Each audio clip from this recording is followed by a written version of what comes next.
गुरु भगवान को नमन है। वैराग्य किसे बोलते हैं? बहुत टाइम हो गया हमें सत्संग सुनते सुनते। हमें वैराग्य का क्या अर्थ समझ में आया? सुनते थे वैर रहे ना राग रहे, भाषा से ये बात समझ में आती थी, पर लगा कितना पाते थे। दुश्मनाई भी रही और राग भी वैसा ही रहा, पर शब्दों में वैराग्य कह दिया। दुखी हो गए तो क्या हो गया? मैंने इससे वैराग्य ले लिया। शरीर से थोड़ी देर के लिए दुखी होने पर शरीर से दूर हो गए, मन फिर भी दुख मनाता रहा। मन ने उस वैराग्य को नहीं देखा, शरीर को दूर कर दिया मन ने कि हमारे वैराग्य आ गया। कोई चीज आपको काट रही है तो आप चीज को दूर कर देते हो, ये बात समझ में आई। थोड़ी सी देर बाद वही चीज वापस वही लाकर रख देते हो, मन फिर वापस उसी के पास चला जाता है। जैसे ही मन ने शरीर को दूर किया था, वही मन फिर पास ले आता है। कहते हैं बस इतनी ही दूरियां काफी है। वैराग्य के लिए कितनी दूरियां काफी है? थोड़ी सी देर की। फिर मन क्या कहेगा? आ जाओ आ जाओ, मन फिर बुला लेगा वहीं पर।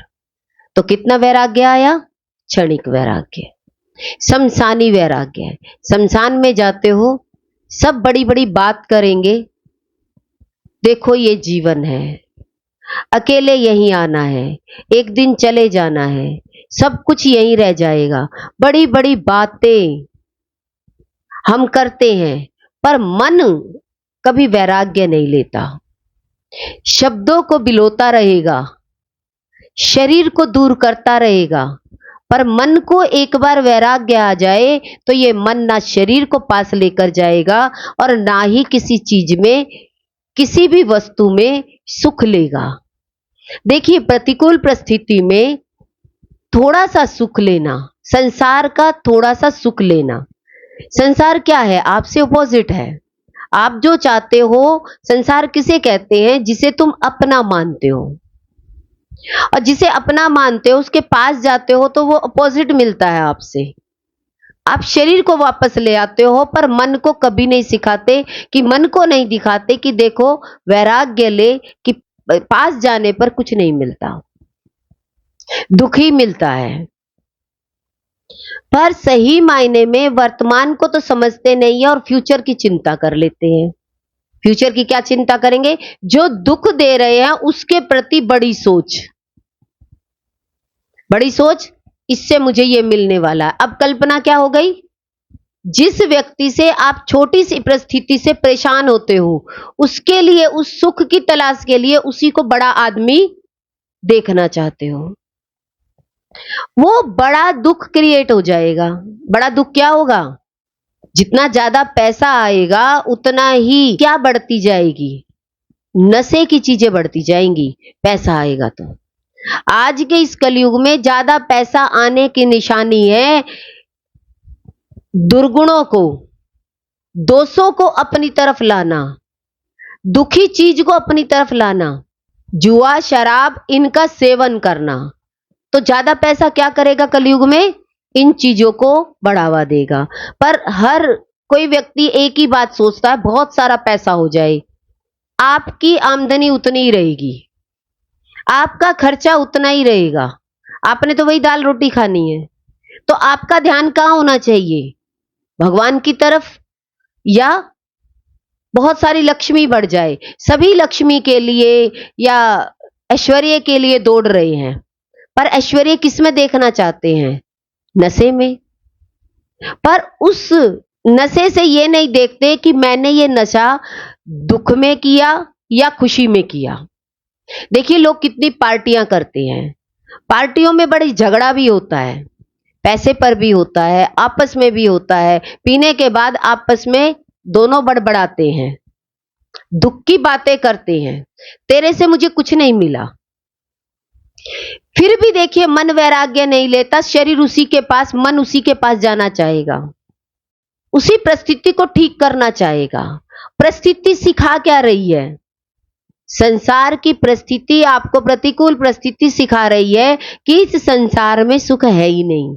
पर मन ऐसा सुख का कीड़ा है, थोड़ा सा दुख देखने के बाद, क्योंकि इस दुख से थकता नहीं है। मन क्या नहीं करता कि इस संसार से थकता नहीं है। थकाने का काम है इसी प्रकृति का, संसार का, कि संसार आपके मन को थकाने के लिए मिला है। पर व्यक्ति दुख से नहीं थकता, मतलब दुख से वैराग्य नहीं लेता। क्या कहता है? 10 दिन के लिए दूरियां बना लेते हैं, 11वें दिन अच्छा लगेगा। इसका मतलब मन क्या कर रहा है? मन समझना नहीं चाहता, मन वैराग्य नहीं लेता। शरीर से आप अलग अलग बैठ जाओगे, पर मन फिर भी उसी की तलाश में रहेगा। कैसे? याद तो उसी को करोगे कि इसने मुझे दुख दिया। सुख क्या है? गुरु का ज्ञान और सत्संग। सत्संग क्या है? आपको इंटरनल यात्रा कराता है। वैराग्य कैसे है? कि जैसे हम मूर्ति देखते हैं, बहुत सुंदर मूर्ति होती है, हम उनकी पूजा करते हैं, वो भगवान का क्या है? प्रतिबिंब है। वो क्या है? वो थोड़ा सा सुख की अनुभूति है, पर सुख सच नहीं है। पर जो प्रतिबिंब पड़ रहा है वो आपके अंदर से आ रहा है या बाहर से? जो आप मूर्ति से प्रेम कर रहे हो, वो मूर्ति के द्वारा हो रहा है या आपके द्वारा प्रेम हो रहा है? आपके द्वारा। आपको सुख की अनुभूति कहां हो रही है? मानसिक तौर पर। मन के द्वारा मूर्ति में आपने मन लगाया और सुख की अनुभूति आपने अंदर करी। अब आपका प्रतिबिंब से प्रेम होना चाहिए या आपके अंदर? किसको देखकर सुख की अनुभूति हुई और किसको देख करके दुख की अनुभूति हुई? अब दुख बड़ा है या सुख बड़ा है? शरीर से संसार बड़ा है तो मन में दुख बड़ा है। संसार की दुख की रचना के लिए व्यक्ति कितनी सोच बनाता है। ये पति इतना पैसा कमाने लग जाए, पर ये नहीं देखते कि थोड़े से पैसे में ही पति अगर शराब को पीता है तो इसके पास ज्यादा पैसा हो जाएगा तो ये बड़ी और चीज लेगा, नशे की बड़ी और चीज ले लेगा। पर हम क्या करते हैं? हमारा ध्यान क्या है? ज्यादा पैसा कमाने लग जाए। भगवान क्या कहते हैं? तुम क्यों सोचते हो ज्यादा पैसा कमाने लग जाए? भगवान जानते हैं कि इस व्यक्ति को कितना पैसा देना चाहिए। आप जानते हो संसार में एक बच्चा पैसे मांगे, उसने 10 रुपीज मांगे और आपने 100 रुपीज दे दिए, तो आपकी समझदारी है क्या? आप क्या कहेंगे? आप कहेंगे ज्यादा है। बच्चे को 10 रुपए का क्या करना है? खाना पीना मुझे ही देना है, खिलाना भी मुझे ही है, खेलने भी मुझे ही लेकर जाना है, तो ये 10 रुपए का करेगा क्या? तो आप ये सोचोगे ना कि ये 10 रुपए इस बच्चे के लिए बेकार है, या तो ये फाड़ के फेंक देगा या ये अपने आप का नुकसान पहुंचा लेगा। कहने का मतलब क्या है? बच्चे को आप उतना ही रुपया दोगे जितनी जरूरत है, पर बच्चे को तो पैसे की जरूरत होती ही नहीं है। माँ बाप कब तक बच्चे को पैसे नहीं देते? जब तक उसे खर्चना सही जगह पर नहीं आता। तो माँ बाप अपनी कमाई को समेट के रखते हैं, जब तक बच्चा खुद से कमाने नहीं लग जाएगा तब तक उसके हाथ में रुपया देना एक दुख की निशानी है। तो ये बात हमें समझ में आती है कि हमें नहीं देना। तो क्या हमसे बड़ी सुप्रीम पावर परमात्मा की है? परमात्मा जानता है इसको कितना देना है और इसको कितना नहीं देना है। आपको जानकारी है कि भिखारी को कितना रुपया देंगे। क्यों? क्योंकि ये क्या करेगा? ये 10 रुपए में नशा कर लेगा। नशा करके इसने कर्म नहीं करना, तो कहते हैं ये वैराग्य नहीं लेगा, इसने तो ये पेशा ही बना लिया है। ऐसे ही गुरु भगवान हमें बताते हैं, इस शरीर से, इस मन से आप इस संसार का से वैराग्य नहीं लेते हो। जैसे मन, जगत और जगदीश। क्या हुआ? मन, संसार और परमात्मा। संसार परिवर्तनशील है, पर संसार क्या है? चेंजेबल है। और मन क्या करता है? इस संसार से सुख चाहता है, और पता है कि ये व्यक्ति आज मेरे लिए अच्छा है, कल ये परिवर्तनशील होगा, ये मेरे लिए बुरा होगा। शरीर वासना के प्रति होता है तो मन हावी हो जाता है कि मुझे तो ये क्या चाहिए? शरीर चाहिए, शरीर की वासना की पूर्ति करनी है। तो आप कितने लोग होंगे साथ देने वाले वासना की पूर्ति में? सारा परिवार। क्या कहेंगे कि सही बात है, शरीर की वासना उठी है तो इसकी वासना के लिए कितना भी कुछ हम लगा दें, कितना भी आप खुशी से लगाएंगे। पर आपको ये चीज भी मालूम है कि मैंने भी अपने जीवन को देखा है, बहुत खुशियों से भरा हुआ देखा है, मन को बहुत खुश होते हुए देखा है। पर एक दिन यही मन जब परिवर्तन होगा संसारी का, तो मन भी दुखी हो जाएगा, क्योंकि ये वासना एक दिन शरीर की खत्म होने वाली है। क्योंकि मन को मजा नहीं आने वाला इस शरीर में, क्योंकि फिर मन को जिस दिन मजा नहीं आया, ये मन ही उसका तिरस्कार करेगा। किसका तिरस्कार करेगा? अपना। मन दुखी हो जाएगा, वैराग्य आएगा क्षणिक भर, कि थोड़े दिन के लिए क्या हो जाते हैं, थोड़े दिन के लिए दूरियां बना लेते हैं, 6 महीने के लिए बना लेते हैं। 6 महीने बाद वही चीज वापस ला दी जाए तो मन क्या कहेगा? फिर क्या करेगा? मेंढक की तरह कूद करके वही व्यक्ति इतना प्यारा लगेगा। आप क्या कहेंगे? भूल जाओ, मिट्टी डालो। मन का जो वैराग्य आया है, उस वैराग्य पर मिट्टी डालने के लिए तैयार हो कि पिछली बात को याद ही मत करो। तो आप याद मत करो, बहुत अच्छी बात है, पर मन को सबक मिला इस व्यक्ति से, किस व्यक्ति ने आपको नुकसान पहुंचाया, तो क्या 6 महीने बाद दोबारा नुकसान करने के लिए भरपाई आपने कर दी? और फिर भरपाई करने के बाद फिर आप उसी व्यक्ति के पास जुड़ोगे, तो ये मन क्या है? समझदार हुआ, पागल हुआ? आप क्या कहेंगे? गुरु ने तो कहा है सबसे प्यार करो, पर अगर आपका नुकसान हो गया, गुरु ने कह दिया कि बार बार आप नुकसान करते रहेंगे। संसार में आप नुकसान नहीं करना चाहते, एक बार जुए में हार गए, दोबारा जुए में बैठे हो, तो अपने आप को क्या करोगे? दोबारा बैठोगे? क्योंकि वो, पर ये मन जन्मों जन्मों से देख रहा है, इसकी इतनी पिटाई हो रही है, पर ये मन तुम्हें वैराग्य नहीं लेने देता। ये मन थकता नहीं है इस संसार से। इसे कितना भी कपड़ा दिला दो, इसे कितना भी खिला दो, फिर भी ये मन उतनी पावर से आता है। इसको वैराग्य आया क्या? आता है वैराग्य? कितना पीट दे कोई भी, कितना भी आपको मार दे, पर आपको कोई दोबारा प्यार करके कह दे कि कोई प्यार कर ले, कोई बात नहीं, कुछ नहीं रखा इस लड़ाई झगड़े में, तो आपके मन को तो समझ जाना चाहिए। गुरु शरीर से कह सकते हैं, पर मन को तो तुझे ही पता है कि तेरा मन दुखी कितना हुआ है। तो मानसिक रूप से मुझे वैराग्य आना चाहिए, थक जाना चाहिए हमें, कि इस दुनिया के दुखों से हम थक चुके हैं, अब दोबारा मुझे इस मन को इस संसार में नहीं लगाना। तो वैराग्य किसको लेना था? शरीर को या मन को? तो व्यक्ति क्या करेगा? शरीर से थोड़े दिन दूर हट जाएगा, फिर मन क्या कहेगा? अब शरीर की फिर वासना इकट्ठी हो गई, फिर एक हो जाते हैं।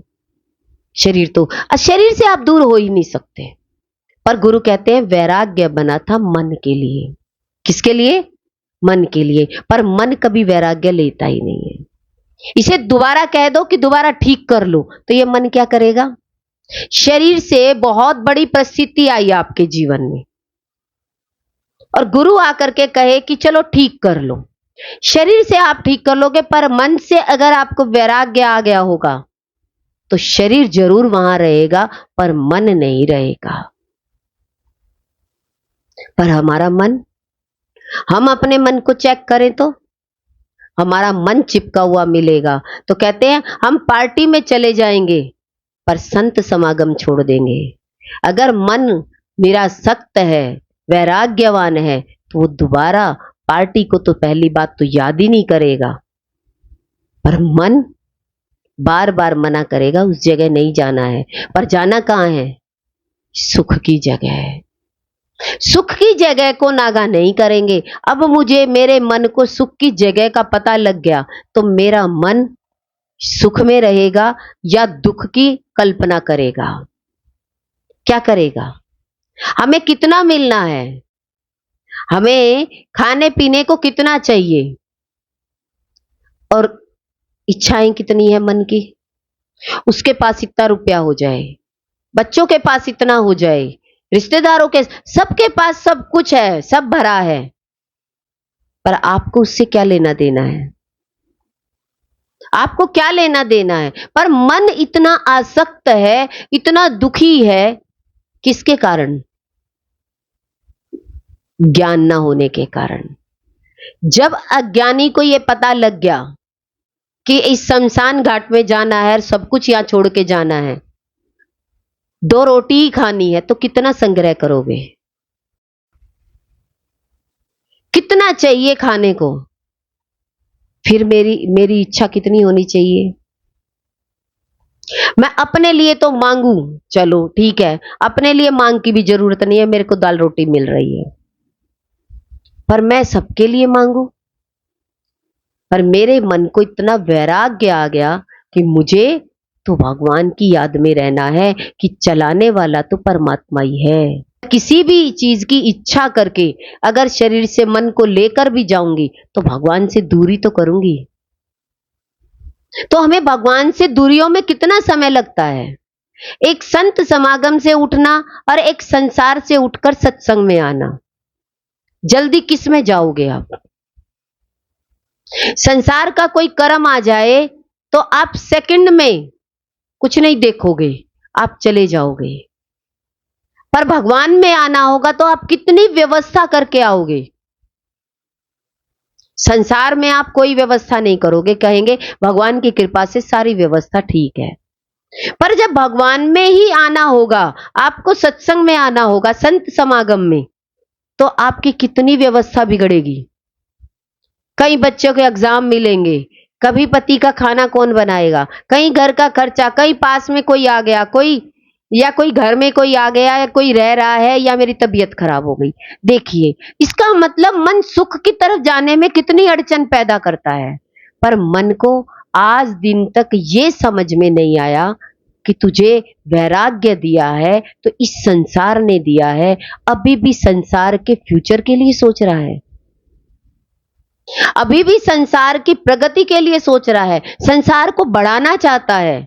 अब तो इतने साल हो गए सत्संग में, अब तो सत्संग ज्यादा होना चाहिए, संसार के काम कम। जीवन में दिखाई क्या देता है? अगर मन का वैराग्य होगा तो क्या दिखाई देगा?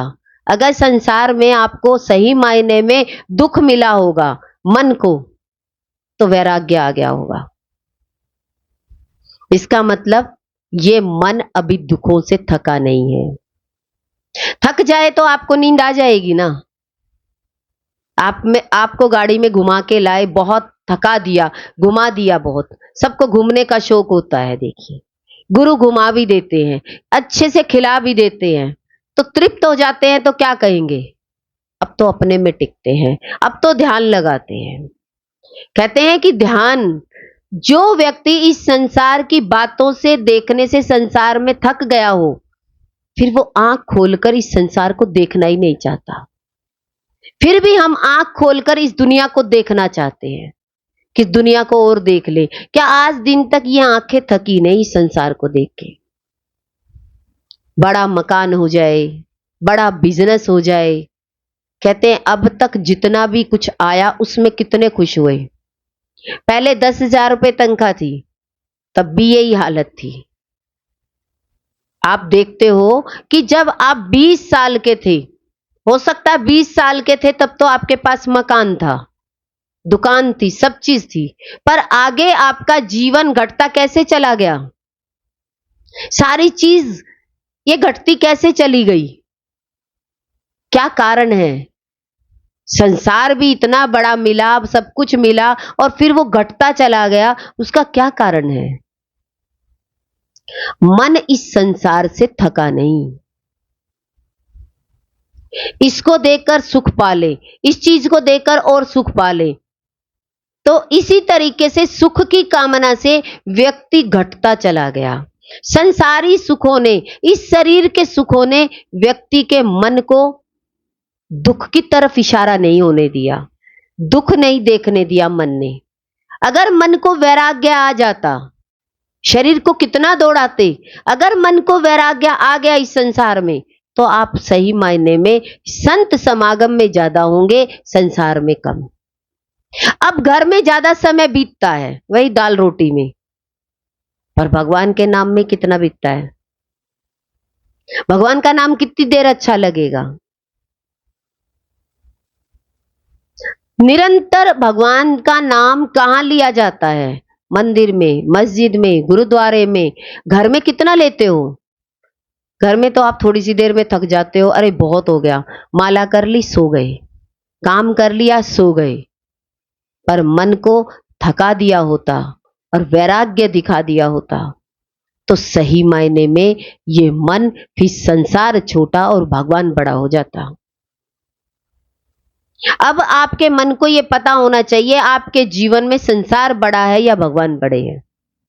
भगवान में तो सुख की अनुभूति होती चली जाएगी और संसार में दुख की अनुभूति। तो दुख का अनुभव ज्यादा है या सुख का? तो संसार का सुख अगर हम बाहर ढूंढेंगे तो जैसे ही उसके पास नजदीक जाओगे वो सुख आपको मिलेगा ही नहीं। तो क्या मन ने आज दिन तक ये समझा नहीं कि बाहर की तरफ अगर भाग करके दौड़ दौड़ करके सुख की तलाश कर रहे हो वहां सुख है ही नहीं। फिर भी व्यक्ति, फिर भी जीव, फिर भी ये मन दौड़ा जा रहा है। एक बच्चा टीचर से डर के भाग रहा है, स्कूल से, क्लास से भाग रहा है, और जैसे ही वो क्लास से भाग रहा है तो आगे प्रिंसिपल मिल जाती है। हम एक बंदर से डरकर भाग रहे हैं। एक बार वृंदावन में बहुत सारे बंदर आगे आ गए, उससे डर के आगे जाने लगे, दौड़ के जाने लगे, बचो बचो, तो उससे भी बड़ा झुंड आगे मिला। तो अगर हम इन परिस्थितियों से, कहते हैं शरीर को लेकर भागोगे तो एक बड़ा शरीर आपके सामने खड़ा मिलेगा, कुत्ते से भागोगे तो शेर मिलेगा। गुरु क्या कहते हैं? जो शांति है वो आपके अंदर है। जिस शांति की हम खोज कर रहे हैं वो शांति गुरु के पास है। इसीलिए अपने आप में रहो। गुरु भगवान के अनंत अनंत शुक्राने हैं।